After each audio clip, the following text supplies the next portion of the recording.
Welcome back to Ride JBI. I'm JB. This is the second part of our shock settings update. So we've been developing different settings for our 2023 KTM 450 XF we have here at the shop. The setting we sell now, we're really happy with. I discussed that in the first video, but just to re-summarize, we're really happy with it. We're selling it to people. The feedback's been really good.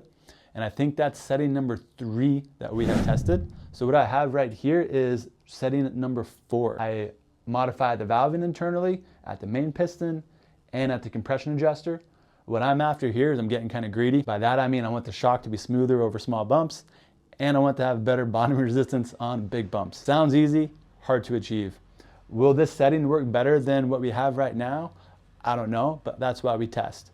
One of the things we want to highlight is we also installed a new KTM Kashima coated shock body. This is going to be a great addition for our customers, for people that want a Kashima coated tube, but they don't want to wait for the Kashima coated turnaround time. Before this came out, if you wanted this, we'd have to take your shock in and send the tube off to Japan to be coated, which would usually take about a month. So this is going to be a great option to reduce that lead time, get the same exact genuine Kashima coated quality on an awesome KTM tube. We'll have these on our website at some point in time. They're already on the website at KTM, and you can check that out there. So we're gonna get this mounted up to our test bike and do some testing, and most importantly, find out, does this setting actually work better than what we're currently selling and providing to people, or am I being too greedy with what we're trying to achieve? Either way, we're gonna learn something.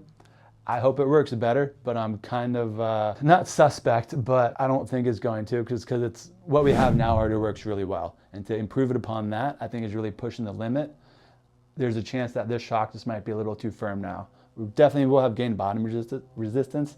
I don't know if we will have gained the plushness that I'm hoping to look for. But that's why we test stuff, and we're gonna share it with you regardless of what happens. Thank you for watching.